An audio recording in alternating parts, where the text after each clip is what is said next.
শহরের এক বিশাল নামকরা আইটি কোম্পানি, তবে কর্মী সংখ্যা কম হওয়ার কারণে তাদের একে অপরের সঙ্গে খুব ভালো বন্ধুত্বপূর্ণ সম্পর্ক। এমনকি তাদের অফিসের বস জন তার স্টাফদের ভালোই খোঁজ খবর রাখে। কিন্তু গল্পে টুইস্ট আসে তখনই যখন অফিসের বস টয়লেটে যাওয়ার মাত্র 5 মিনিটের মধ্যেই তাকে হত্যা করা হয়। এখন প্রশ্ন হলো, কে করলো এই খুনটা, আর কেনই বা অফিসের বসকে এমন নির্মমভাবে হত্যা করা হলো? ঘটনার সত্যতা জানলে আপনিও চমকে উঠবেন। সো হ্যালো ভিউয়ার, সঙ্গে আমি অনিমেষ, আর আজকের মুভি গোলাম। মুভির শুরুতেই ভিটেক ইন্টারন্যাশনাল নামের একটা কোম্পানি দেখানো হয়। অফিসের স্টাফরা এক এক করে টাইম মতো অফিসে চলে আসে। সেখানে অরবিন্দ নামের এক ব্যক্তিও আসে, তার আজ এই কোম্পানির সাথে মিটিং রয়েছে। এরপর কোম্পানির বস জন অফিসে আসে। জন অফিসে ঢুকে দেখে একজন স্টাফ এখনো আসেনি। তখন মিনা বলে কাল ও ওভারটাইম করেছিল, তাই আসতে লেট হচ্ছে। এটা শুনে জন তাদের টিম লিডার মীরাকে কেবিনে আসতে বলে। মীরা কেবিনে গেলে জন তাকে বলে, দেরি করে যাচ্ছে তার মানে এই নয় যে দেরি করেই অফিসে আসতে হবে। আমি তো কাউকে ওভারটাইম করতে বলিনি, তোমাদের দেরি হচ্ছে কারণ তোমরা টাইম মতো কাজ কমপ্লিট করতে পারছো না। ওকে জানিয়ে দেবে এটা যেন আর রিপিট না হয়। এরপর রাজেশ, অরবিন্দ এবং ফায়াস অন্য একটা রুমে যায় মিটিংয়ের জন্য। কিছুক্ষণ পর সেবাস্টি, অ্যালবার্ট এবং নীলিমা নিচে যায় চা খাওয়ার জন্য। হঠাৎই জন তাড়াহুড়ো করে কেবিন থেকে বেরিয়ে ওয়াশরুমে চলে যায়। এরপর সিন্ধু অফিস পরিষ্কার করার জন্য ভ্যাকুয়াম ক্লিনার অন করে, তবে এর আওয়াজ এতটাই তীব্র ছিল যে কেউ কান পাততেই পারছিল না। কিছুক্ষণ পর সেবাস্টি, অ্যালবার্ট এবং নীলিমা ফিরে এসে নিজেদের ডেস্কে বসে।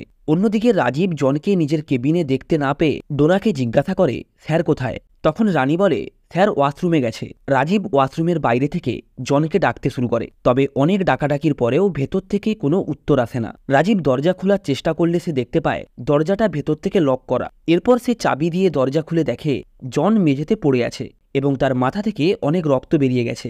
রাজীব জনের পালস চেক করলে বুঝতে পারে সে মারা গেছে। কিছুক্ষণ পর ফরেন্সিক অফিসার এসে ক্রাইম স্পট থেকে এভিডেন্স সংগ্রহ করা শুরু করে। ফরেন্সিক অফিসার ইনভেস্টিগেটিং অফিসার সন্দীপকে জানায় পড়ে গিয়ে মাথায় আঘাত লাগার কারণে মৃত্যু হয়েছে। এছাড়াও ওনার শ্বাসকষ্টের প্রবলেম ছিল। দেহের তাপমাত্রা স্বাভাবিকের থেকে অনেক কম, এমনকি জামাতে কফির দাগও ছিল। এটা অ্যাক্সিডেন্টাল ডেথ বলেই মনে হয়, তবে সঠিকটা আমরা টেস্টের পরেই জানতে পারবো। এরপর জনের দেহ পোস্টমর্টমের জন্য নিয়ে যাওয়া হয়। পুলিশ মিস্ত্রি এনে ওয়াশরুমের লকটা চেক করায়। মিস্ত্রি বলে লক একদম ঠিক আছে। পুলিশ সিসিটিভি চেক করলে বুঝতে পারে জন কফির দাগ ধোয়ার জন্য ওয়াশরুমে গিয়েছিল, তবে ওই সিসিটিভি ফুটেজে সন্দেহজনক কিছুই দেখা যায় না। জনের ফ্যামিলিতে শুধু তার এক ভাই রয়েছে, সে আবার আমেরিকাতে থাকে, আর জনের বিজনেস পার্টনার হলো গিবসন। পুলিশ এরপর সমস্ত স্টাফের ফোন নিয়ে নেয়। এসআই রহিম সন্দীপকে বলে, স্যার কারো ওপরে সন্দেহ করার মতো কোনো কারণ পাচ্ছি না। তখন সন্দীপ বলে, আমার মনে হচ্ছে এটা সুন্দরভাবে প্ল্যান করা মার্ডার। অন্যদিকে অরবিন্দ সন্দীপকে বলে, স্যার আমি এই কোম্পানির স্টাফ নই, আমি একটা মিটিংয়ের জন্য এখানে এসেছিলাম, আমি কি যেতে পারি? সন্দীপ সমস্ত স্টাফের উদ্দেশ্যে বলে, ইনভেস্টিগেশন যতক্ষণ না শেষ হচ্ছে কেউ এখান থেকে যেতে পারবে না। সন্দীপ রাজীবকে জিজ্ঞাসা করে, তুমি বডিটা দেখার পরে হসপিটালে নিয়ে যাওনি কেন?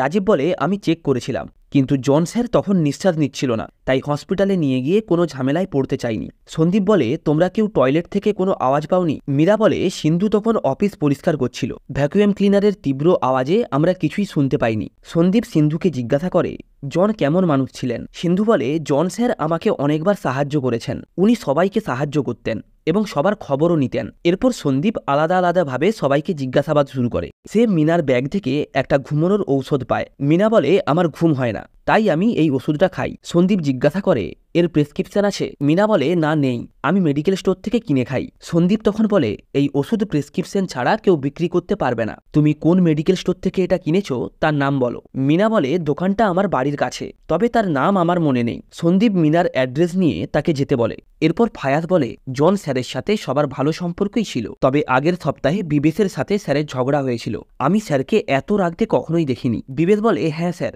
এটা হয়েছিল, এর জন্য আমার অনেক রাগও হয়, আমি কাজ ছেড়ে দেওয়ার কথাও ভেবেছিলাম। তাছাড়া জন স্যার তো ফায়াজকেও একবার বকেছিল। ফায়াজ তখন বলে, স্যার এটা আগের বছর ঘটেছিল। সন্দীপ সেবাস্টিকে জিজ্ঞাসা করে, অফিসেই যখন চা কফি পাওয়া যায় তাহলে তোমরা বাইরে যাও কেন? সেবাস্টি বলে, স্যার বাইরে চা ভালো বানায়, তাছাড়া ওখানে স্ন্যাক্সও পাওয়া যায়। সন্দীপ সেবাস্টির হাতে একটা কাটা দাগ দেখতে পায়। সেবাস্টি বলে, এটা আমার ডিস্কের টেবিলের কোনায় লেগে কেটে গেছে। সন্দীপ রহিমকে সেবাস্টির সাথে পাঠায় টেবিলের সেই জায়গাটা দেখার জন্য।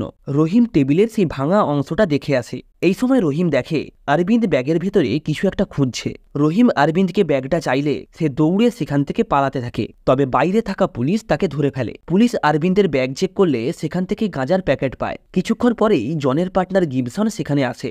সন্দীপ গিবসনকে কিছু প্রশ্ন করে, আর গিবসন সেগুলির ভালোভাবে উত্তরও দেয়। সন্দীপ তাকে জিজ্ঞাসা করে জনের কি কোনো শত্রু আছে। গিবসন তাকে বলে, স্যার আমরা বিজনেসম্যান, আমরা আমাদের কম্পিটিটরকেই শত্রু বলে মনে করি। পুলিশ এরপর গিবসনকে ছেড়ে দেয়, তবে তাকে শহরের বাইরে যেতে মানা করে। এরপর প্রবীণ নামের একজন সন্দীপকে ফোন করে জানায় ওই ঘুমের ঔষধটি কিচেরি ফার্মেসি থেকে কেনা হয়েছিল, আর এর প্রেসক্রিপশন ডাক্তার কুরিকোস দিয়েছিলেন। সন্দীপ এরপর ইনভেস্টিগেশনের জন্য ডাক্তার কুরিকোসের বাড়িতে যায়। সে ডাক্তারকে জিজ্ঞাসা করে, আপনি ভিটেক কোম্পানির কোনো এমপ্লয়কে চেনেন? ডাক্তার বলে, না, আমি এমন কোনো কোম্পানির নাম শুনিনি। সন্দীপ বলে, এই কোম্পানিতে কর্মরত একজন মেয়ে আপনার প্রেসক্রিপশনে ঔষধ কিনেছিল। ডাক্তার বলে, আমার কাছে অনেক রোগী আছে, তবে তারা ব্যক্তিগত জীবনে কি করে সে সম্পর্কে আমি তাদের কাছে জানতে চাই না। তখন সন্দীপ বলে, একটা কোম্পানিতে 15 জন কাজ করে, আর তাদের মধ্যে 13 জনই হলো আপনার পেশেন্ট, তাই সন্দেহ হওয়াটা তো স্বাভাবিক। আসলে সন্দীপ সবার ফোনের লোকেশন হিস্ট্রি চেক করে জানতে পারে তারা প্রত্যেকেই কখনো না কখনো এই ডাক্তারের কাছে এসেছিল। সন্দীপ ওই ডাক্তারকে বলে, আজ সকালেই জনের মৃত্যু হয়েছে। তখন ডাক্তার জিজ্ঞাসা করে, ইসাক জন? তখন সন্দীপ বলে, ডাক্তারবাবু আপনি ওই কোম্পানির কাউকেই চেনেন না, অথচ তাদের কোম্পানির এমডি ইসাক জনকে তো ভালোই চেনেন। ডাক্তার এরপর আসল কথা সন্দীপকে বলে। সে বলে, এই কোম্পানির এমপ্লয় মীরা অনেক ট্রিটমেন্টের পর প্রেগনেন্ট হয়। এতে ওই দম্পতি অনেক খুশি ছিল, তবে একদিন হঠাৎ করেই মীরার পেটে যন্ত্রণা শুরু হয়। ডাক্তার স্ক্যান করে জানায় 24 ঘন্টা আগেই মীরার বাচ্চা মারা গেছে। তবে মীরা নিজের বাচ্চার জন্য খুব সতর্ক থাকত, তাই ওই বাচ্চাটার নষ্ট হয়ে যাওয়ার ব্যাপারটা আমরা কেউই মেনে নিতে পারিনি। আমি মীরার রক্ত নিয়ে সেটাকে ল্যাবে টেস্টের জন্য পাঠাই। টেস্ট রিপোর্টে জানা যায় মীরার রক্তে বিদেশি কোনো ড্রাগস জাতীয় দ্রব্য মিশে আছে, তবে সেটা আসলে কি তা আমরা বুঝে উঠতে পারছিলাম না। এর কিছুদিন পরেই দুজন ছেলে আমার কাছে আসে। তাদের মধ্যে একজনের মাথার যন্ত্রণা এবং অপরজনের ঘুম না হওয়ার সমস্যা ছিল। আমি তাদের সঙ্গে কথা বলে জানতে পারি তারাও ওই ভিটেক কোম্পানিতে কাজ করে।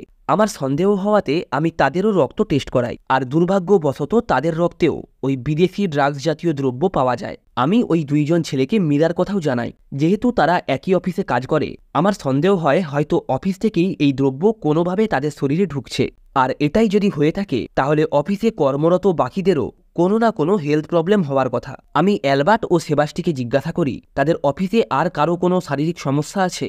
তারা জানায় রিসেন্টলি অরুণের চুল পড়ার সমস্যা দেখা দিয়েছে এবং ফায়াসের চোখের সমস্যা হচ্ছে।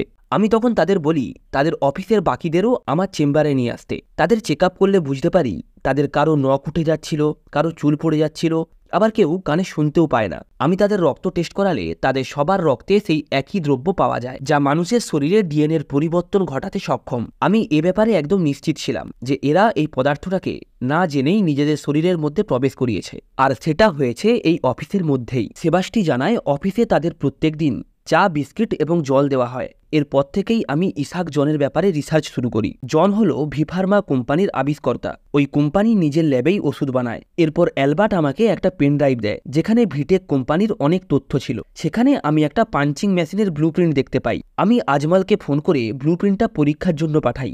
আজমল পরীক্ষা করে জানায় এটা পাঞ্চিং মেশিনের ব্লুপ্রিন্ট নয়, এতে এইচএমভি ভাইরাস ও তার অ্যান্টিডোটের ব্যাপারে তথ্য ছিল। এইচএমভি অর্থাৎ হিউম্যান মেটাজেনিক ভাইরাস, একে রেড ভাইরাসও বলা হয়। সন্দীপ জিজ্ঞাসা করে এই ভাইরাসের জন্যই কি এদের শরীরে এমন সমস্যা দেখা দিচ্ছে? ডাক্তার বলে চা, জল ও বিস্কিটের মাধ্যমে এদের শরীরে এই ভাইরাসের অ্যান্টিজেন পাঠানো হতো, আর এই পাঞ্চিং মেশিনের মাধ্যমে তাদের শরীরে কি কি পরিবর্তন ঘটছে তার নজর রাখত ইসাক জন। যখনই এরা মেশিনে পাঞ্চ করত তখনই এই মেশিন ডিএনএ স্যাম্পল কালেক্ট করে জনকে পাঠিয়ে দিত। অর্থাৎ জন ভিটেক কোম্পানির আড়ালে তার ভিফার্মা কোম্পানির জন্য গোপনে এমপ্লয়ীদের ওপর রিসার্চ চালাচ্ছিল, আর এই ডিএনএ পরিবর্তনের কারণে তাদের শরীরে যে যে সমস্যা দেখা যাচ্ছিল তার কোনো ট্রিটমেন্ট ছিল না। তা সত্ত্বেও আমি আমার অভিজ্ঞতা দিয়ে তাদের ট্রিটমেন্ট চালিয়ে যাই। ডাক্তার এরপর সন্দীপকে একটা ফাইল দেয় যেখানে এই কেসের সমস্ত তথ্য ছিল। ডাক্তার বলে জন রিসার্চ কমপ্লিট করার পর প্রথমেই এই পাঞ্চিং মেশিনটা পাল্টে দেয়। এরপর ধীরে ধীরে জল এবং বিস্কিটেও অ্যান্টিডোট মিশানো বন্ধ করে দেয় এবং একই সাথেই সমস্ত সিসিটিভি ফুটেজ নষ্টও করে দেয়। সন্দীপ ডাক্তারকে জিজ্ঞাসা করে এদের যা যা সমস্যা হয়েছিল তা থেকে এরা মুক্ত হয়েছে? ডাক্তার বলে এরা শারীরিক এবং মানসিক দুই দিক থেকেই দুর্বল হয়ে পড়েছে। এরা ভালোভাবেই বুঝতে পারে এই সমস্যা এদের সারা জীবন ভোগাবে, তাই তারা তাদের সমস্যা সমাজ থেকে লুকানোর সিদ্ধান্ত নেয় এবং আমার কাছে ট্রিটমেন্টের জন্য আসাও বন্ধ করে দেয়। আমি তাদের বোঝানোর চেষ্টা করি যে আমার ঔষধ তোমাদের শরীরে সাড়া দিচ্ছে, তোমরা আবার আগের মতো সুস্থ হয়ে যাবে, কিন্তু তারা আমার কথায় রাজি হয় না। মীরা বলে জন যা করেছে তার শাস্তি ওকে পেতেই হবে, তবে তারা কি প্ল্যান করেছিল তা কখনোই আমাকে জানায়নি। ডাক্তার সন্দীপকে বলে জন নিজে একজন মানুষ হয়ে কিভাবে অন্য মানুষের সাথে এমন করতে পারে। সন্দীপ বলে, সত্যি বলতে শুধু মানুষই মানুষের সাথে এমন করতে পারে। তবে এবার জন ভুল গ্রুপকে নিশানা বানিয়েছে। ডাক্তার বলে, আসল অপরাধী ওরা নয়, আসল অপরাধী হলো জন। সন্দীপ বলে, খুনটা ওদের মধ্যেই কেউ করেছে, আর আইনের চোখে সে অপরাধী। ডাক্তার তখন তাকে বলে, আইনের চোখে এরা অপরাধী হলেও মানুষের মন বলে কিছু একটা আছে, ওদের জীবন তো এমনিতেই শেষ হয়ে গেছে। তবে আসল অপরাধী এখনো বাইরে ঘুরছে, সে নিশ্চয়ই জনের থেকেও অনেক বড় কিছু প্ল্যান করছে। তোমাকে যেভাবেই হোক তাকে থামাতে হবে। ডাক্তার সন্দীপকে একটা পেন ড্রাইভ দেয়, যেখানে ভি ফার্মার সমস্ত তথ্য আছে। ডাক্তার বলে, একজনের কাছ থেকে আমি আরও কিছু তথ্য পাবো, আর সেটা পেলে আমি অবশ্যই তোমাকে জানিয়ে দেব। সন্দীপ এবার ভিটেক কোম্পানিতে ফিরে আসে। সেখানে গিয়ে সে তাদের সমস্ত সমস্যাগুলি নিজের চোখে উপলব্ধি করে। এবার সন্দীপ নিজের মনের কথা শোনে এবং সমস্ত এমপ্লয়কে বাড়ি যেতে দেয়। সন্দীপ এখনও দুটো প্রশ্নের উত্তর খুঁজছিল, খুনটা কে করলো, আর এতগুলো ক্যামেরার চোখ ফাঁকি দিয়ে কিভাবেই বা করলো। সন্দীপ রাতে সিসিটিভি ক্যামেরা চেক করছিল এবং সে সবার যাওয়া আসার টাইম ক্যালকুলেট করতে থাকে। আর তাদের এই যাওয়া আসার টাইম ক্যালকুলেট করেই সে অনুমান করতে পারে তারা কিভাবে জনকে মেরেছে। সিন এখান থেকে ফ্ল্যাশব্যাকে যায়। সেবাস্টি এবং অ্যালবার্ট সিদ্ধান্ত নেয় তারা জনকে মারবে এবং অফিসের মধ্যেই তাকে মারবে। তাই তারা জনের ওপর নজর রাখতে শুরু করে।